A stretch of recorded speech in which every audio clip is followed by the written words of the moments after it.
E agora são 7h12, de volta com o Manhã no Ar e as principais notícias do dia.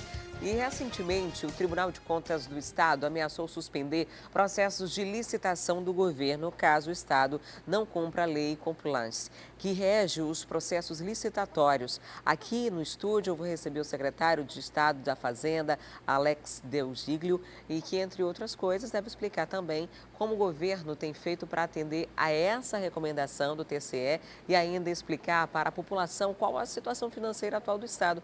Afinal de contas, o governo tem conseguido manter os pagamentos em dia? É isso que a gente vai conversar agora com o secretário. Seja muito bem-vindo ao Manhã no Ar, um excelente dia. Olá, bom dia aos telespectadores e eu estou à disposição. Em relação a essa recomendação do Tribunal de Contas do Estado, da lei de licitações, como é que o Estado está lidando com essa possibilidade de suspensão desses processos? O Estado está observando, né, todas as recomendações do Tribunal de Contas do Estado. A palavra de ordem hoje no Brasil, né, assim, e obviamente o Estado não estaria de fora, é a questão da ética, da transparência nas ações e isso é fundamental, né, para que a gente possa fazer licitações com ampla concorrência e que efetivamente consigamos preços melhores para serviços também de melhor qualidade. E existe alguma licitação que esteja em andamento ou sendo estudada que pode ter algum tipo de complicação por conta dessa recomendação do tribunal? A gente está observando cada uma, né? Como é algo que não é tão simples, né? E tem alguns efeitos que extrapolam, né? Em alguns pontos. É, o, a nossa própria,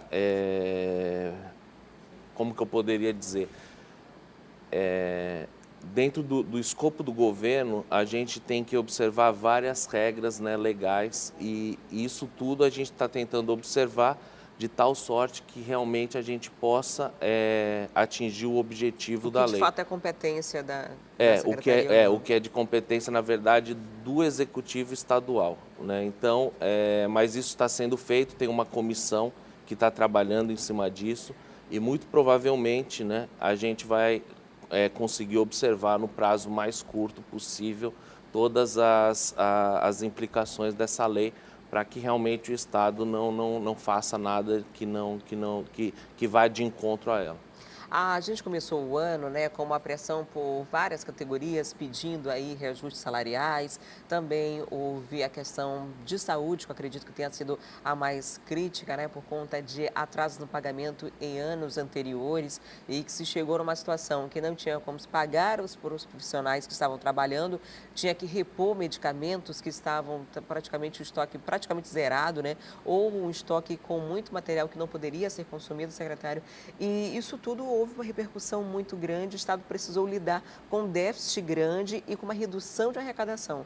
Como que conseguiu se equilibrar essas contas? Na verdade, já se conseguiu equilibrar?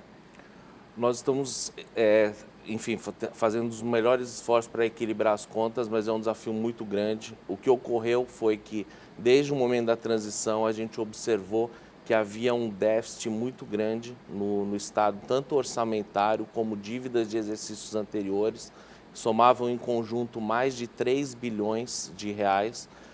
E o que mais agravou esse quadro, a bem da verdade, foi em relação à folha de pagamento, né? Houve, o ano passado, algumas medidas que, no meu julgamento, foram irresponsáveis, que calharam, né? Tiveram como consequência um aumento de folha de 20%, né? Que é um aumento significativo. Isso representa mais de 1 bilhão de reais.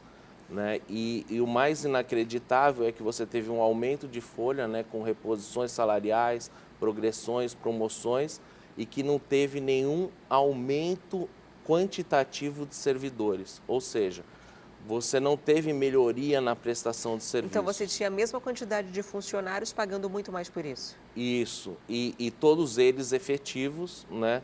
Não que não seja direito do servidor ter reposições salariais, mas obviamente o gestor tem que observar o futuro e as perspectivas. E não havia perspectiva de crescimento do PIB nacional e, obviamente, em consequência da receita estadual. Então, a gente tem uma pressão muito forte sobre a folha de pagamento e sem a contrapartida de receita suficiente para fazer frente a esses gastos. E, em vista disso, a gente vem tomando uma série de medidas, tanto no âmbito da receita quanto no âmbito da despesa, para que a gente consiga equilibrar essas contas. Ou seja, então essas pessoas que tiveram reajuste salarial nos anos anteriores, não pode reduzir o salário dessas pessoas mais, tem que manter sem ter um aumento de arrecadação e compromete inclusive a capacidade de investimento em outras áreas, né? Quando você compromete grande parte do orçamento do Estado apenas com folha de pagamento. A leitura é exatamente essa. Você tem um inchaço, né, em uma despesa que a gente chama, né, no linguajar econômico de despesa inelástica, ou seja, como são servidores efetivos, é uma despesa que você fez, que você já incrementou e não existe possibilidade de reduzir, né? Então, você tem que buscar outras alternativas de redução para que o Estado possa ter capacidade de investimento em outras áreas relevantes, como saúde, educação, segurança pública. Eu até estou usando, nesses últimos meses, um colega secretário de Fazenda, ele colocou isso, que no estado dele é muito parecido com o nosso, na verdade é um problema de todos os estados, não só do estado do Amazonas, que ele chegou e falou assim, da forma que os estados estão caminhando, nós estamos virando gestores de folha de pagamento. Ou seja, em vez de fazer política pública para toda a população, no caso do Amazonas, para 4 milhões de pessoas, eu estou fazendo política pública no limite para 100 mil pessoas, que são 100 mil servidores. E isso é uma distorção. E nesse cenário aí de aumentos salariais que aconteceram, da própria database das categorias, fica inviável fazer contratação de novos servidores, né? Inclusive tem recomendação do Tribunal de Contas de que já está no limite. A quantidade de funcionários que hoje atua no Estado, já, ainda que haja necessidade de contratar mais gente, não tem condições financeiras para que isso aconteça, né? Nem condições financeiras, nem condições legais, né? A lei de responsabilidade fiscal, ela depois que você ultrapassa o limite, né, de gastos com o pessoal da LRF, ela determina que você não possa fazer nenhuma contratação por concurso público, a não ser por reposição no caso de aposentadoria ou morte.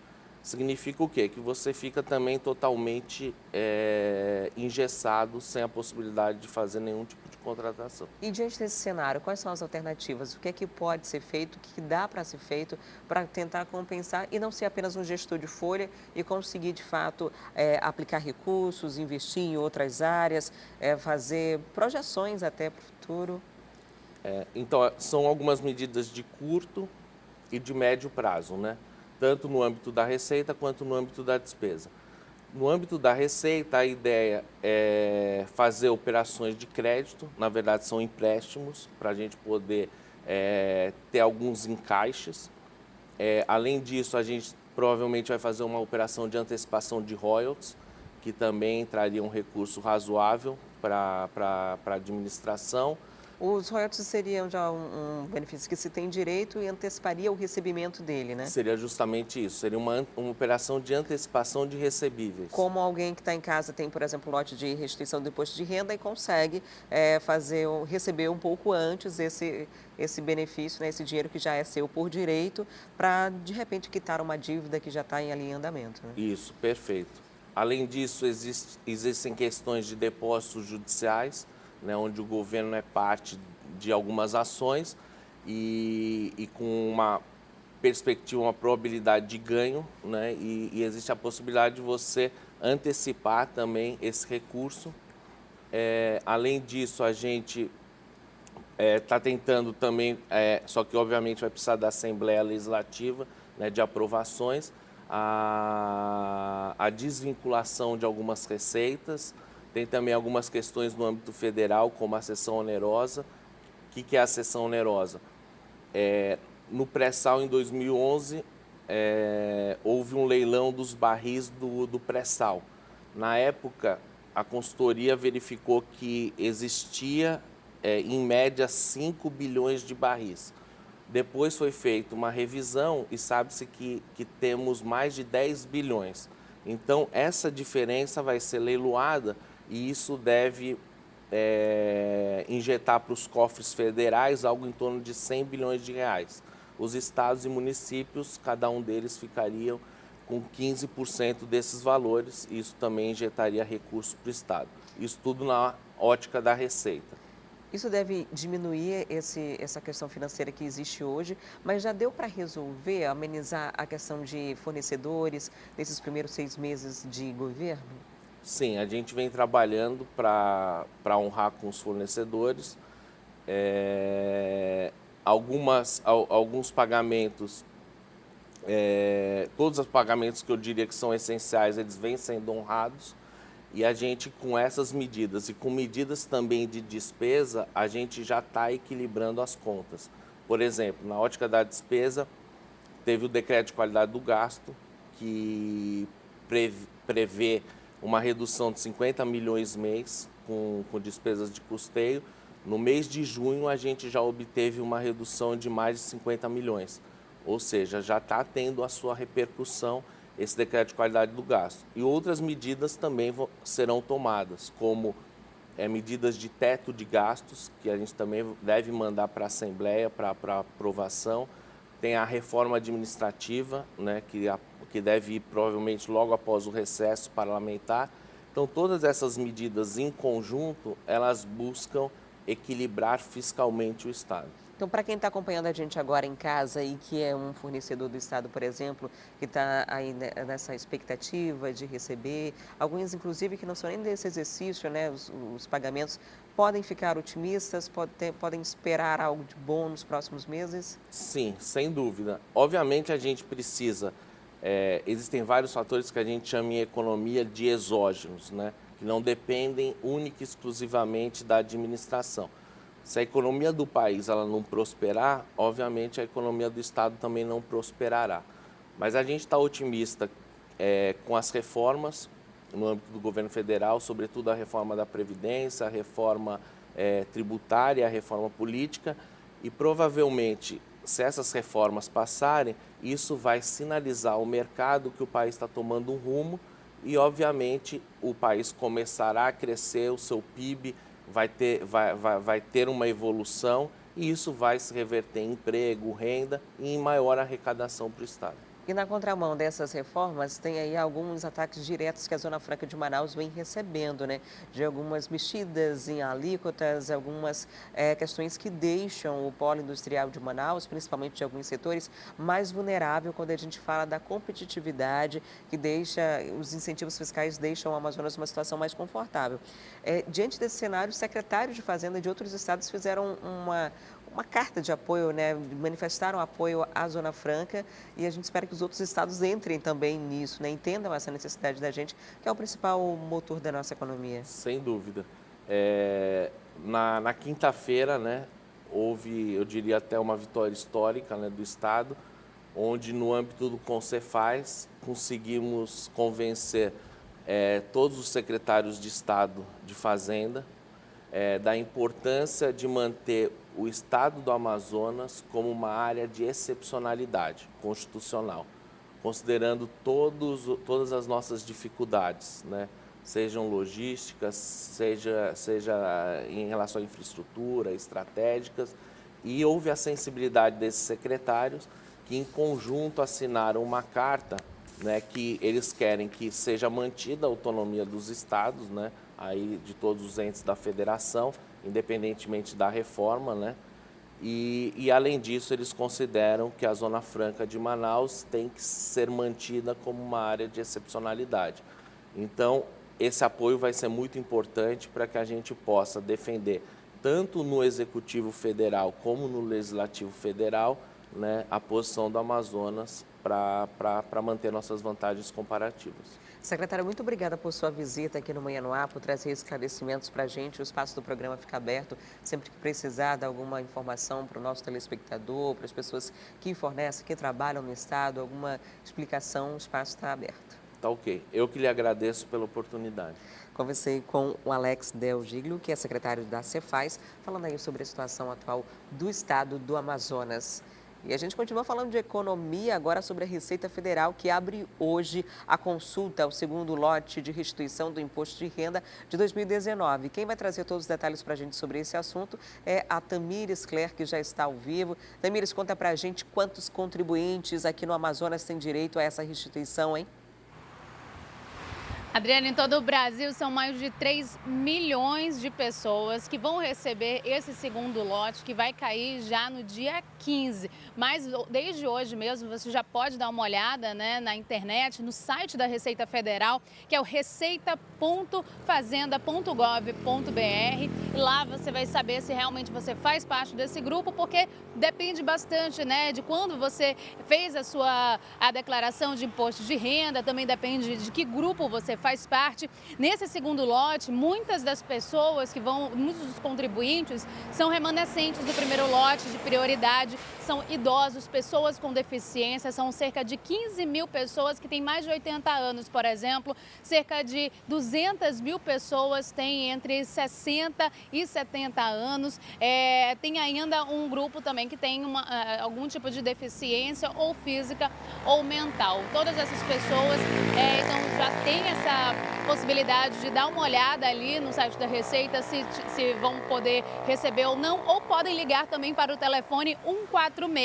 Se por algum acaso chegar dia 15 e você perceber que não caiu nada na sua conta, você tem que entrar em contato com a agência. E aí você tem algumas possibilidades de telefone, né, que são disponibilizados para que você possa fazer essa consulta, né, para saber se houve algum problema. Então você anota aí o número 4004-0001 para quem está na capital. Tem ainda o número 0800 729 0001 para quem está em outros lugares. Então você vai esperar esse dinheiro cair a partir do dia 15. Dá realmente para muita gente, ainda dá para fazer alguma graça aí com esse dinheiro, porque tem ainda a correção, né? Porque são 2% de correção ainda que são realizados, mas depois que esse dinheiro cai na conta, aí não tem mais correção. Tá bom, Adriane? Tá certo, Tamires. Muito obrigada pelas informações. E agora um assunto que causa angústia e sofrimento a várias famílias aqui no estado. São os casos de desaparecimento de pessoas. Só para você ter ideia, no ano passado foram registrados mais de 800 desaparecimentos. Alguns casos tiveram final feliz, mas outros ainda estão sem resposta. Seu Armando de Carvalho, de 73 anos, agora já está em casa. Mas foi no dia 1º de agosto de 2018 que desapareceu pela primeira vez. Depois, no dia 10 de maio deste ano, o episódio se repetiu. E quem não esquece as duas ocasiões é a filha, Eliette. A primeira vez ele saiu e não voltou mais. Passou uns 3 dias fora de casa, vagando pela rua. Nós encontramos, meu filho encontrou, na verdade, lá no terminal da Constantino Neri. Isso umas 10 horas da noite. Ele estava deitado num banquinho lá. A segunda vez foi no Dia das Mães. Ele foi comigo, né, e minha família passar o Dia das Mães na casa da minha mãe. Quando foi de domingo para segunda, de madrugada, 4h30 da manhã, ele pulou a janela da minha casa e sumiu. Imagens das câmeras de segurança registraram a saída do idoso. Nossa equipe de reportagem acompanhou o desaparecimento. Foi noticiado na TV. Ele tem 73 anos e está desaparecido desde domingo pela madrugada, por volta das 4h30. O seu Armando, ele não mora em Manaus, ele mora em um sítio em Iranduba. Eliette conta o que sentiu ao reencontrar o pai. Nossa, eu senti um alívio muito grande quando ligaram para a gente dizendo que tinham encontrado ele. Eu fiquei muito aliviada mesmo. Na mente, uma vaga lembrança do que aconteceu no dia. Eu me lembro assim que eu saí daqui e fui para a rua. Aí eu estava esperando o ônibus, queria pegar o ônibus para ir para o centro, né? De lá eu pegar o outro para ir para casa. Me perdi. Seu Armando também revela um desejo, voltar para casa, mas não essa. Aí eu quero ir para minha casa, lá no sítio.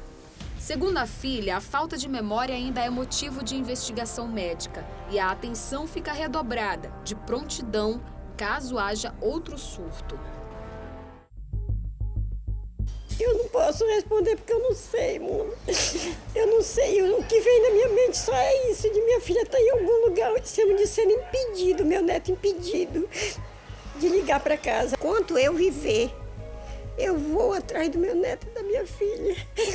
A única pista que a polícia e Dona Maria de Nazaré têm do desaparecimento da filha é que na frente de casa ela entrou em um carro de modelo Fox, na cor branca, no dia 29 de março deste ano.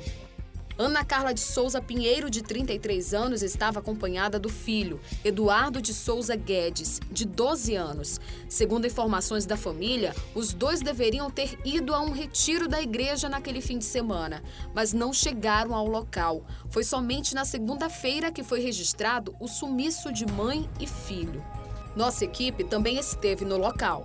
E um carro teria pegado ela aqui na frente, né? A gente não sabe se foi um desses motoristas por aplicativo que pegou ela ou se foi uma pessoa que ela conhecia. Hoje, a angústia de não saber o paradeiro dos dois ainda continua por aqui. Eu não sei até quando eu vou suportar. Eu não sei, só Deus sabe. E esses 2 meses que eu tô sem meu neto está sendo muito difícil.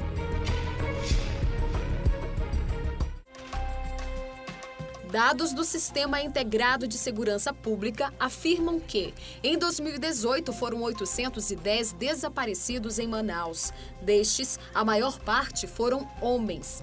Nos 4 primeiros meses de 2019, foram 258 pessoas, 100 mulheres e 158 homens. O registro de pessoas desaparecidas acima de 18 anos é feito em qualquer distrito integrado de polícia e investigado pela delegacia especializada em ordem política e social. Casos de crianças ou adolescentes devem ser registrados na DEPCA. Denúncias podem ser anônimas através do 181 da Secretaria de Segurança ou do Disque 100 e da própria DEOPS pelo 092 3656 8575.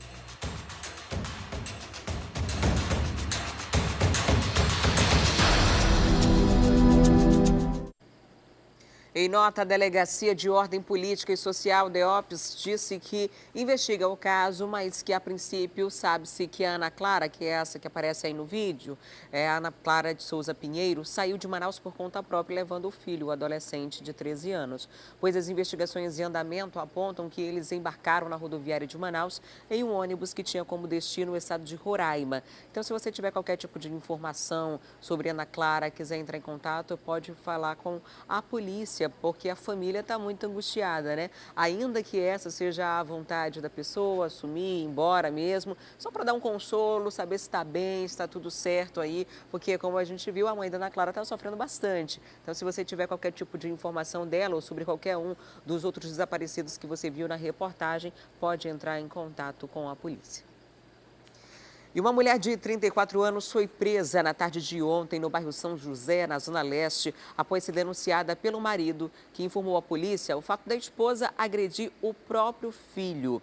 E, de acordo com as informações policiais, ela teria agredido com chute no rosto e até uma facada na cabeça.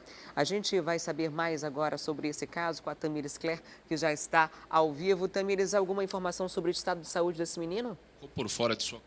Adriane, aparentemente o corte foi bem superficial mesmo. Ele precisou apenas pegar 2 pontos mesmo no corte, mas o que fica é o susto, né? Porque ele foi agredido pela própria mãe. Isso aconteceu no bairro São José, na zona leste da cidade, à tarde deste domingo. O pai, né, um homem de 50 anos, ele viu tudo, ele presenciou e quando ele viu a polícia passando, os policiais da 14ª SICOM, eles estavam ali fazendo patrulhamento de rotina normal e aí ele abordou os policiais para contar o que tinha acontecido. A criança, né, como você disse, levou ainda um chute no rosto, além além dessa facada, foi uma faquinha de serra, de mesa, né?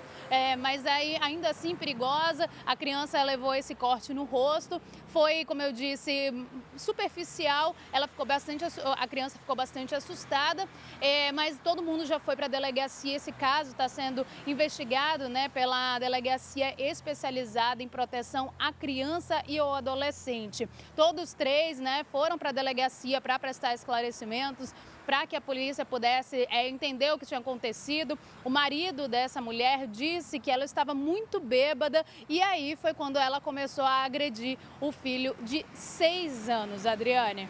É uma situação delicada, né? Porque envolve família, né? E a mãe normalmente é o principal apoio de uma criança, né? Que fica numa situação de vulnerabilidade. O caso vai ser investigado e em casos assim, quando o pai não assumir a responsabilidade da criança, se for o caso, ela vai normalmente para o Conselho Tutelar, que encaminha para o abrigo. E aí depois fazem todo um trabalho de reinserção dessa criança de volta no ambiente familiar, seja com os próprios pais, se houver segurança para isso, ou de repente para um familiar mais próximo. E só em caso de ninguém mesmo tiver interesse é que a criança vai para adoção. Mas é um caso que vai ser investigado e é muito provável que, inclusive, ela volte para os próprios pais, que ela permaneça com os próprios pais, na verdade, né? Afinal de contas, foi registrado só como agressão física. Muito obrigada, Tamires, pelas informações. E um balanço da Secretaria de Estado de Segurança aponta que os crimes de roubo estão em queda aqui em Manaus. De janeiro a maio de 2019, a redução acumulada é de 12,5%. O comparativo é com o mesmo período do ano passado.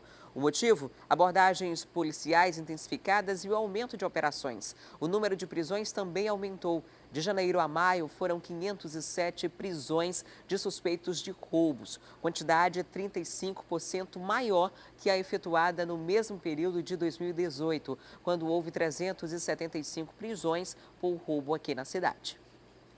E agora a gente faz uma pausa para o intervalo. E você tem processo trabalhista que está parado na justiça? Olha, daqui a pouquinho eu trago uma dica para você se livrar desse problema. E ainda, a vitória do Brasil contra o Peru. A gente traz todos os detalhes dessa partida. É um instante só, eu volto já já.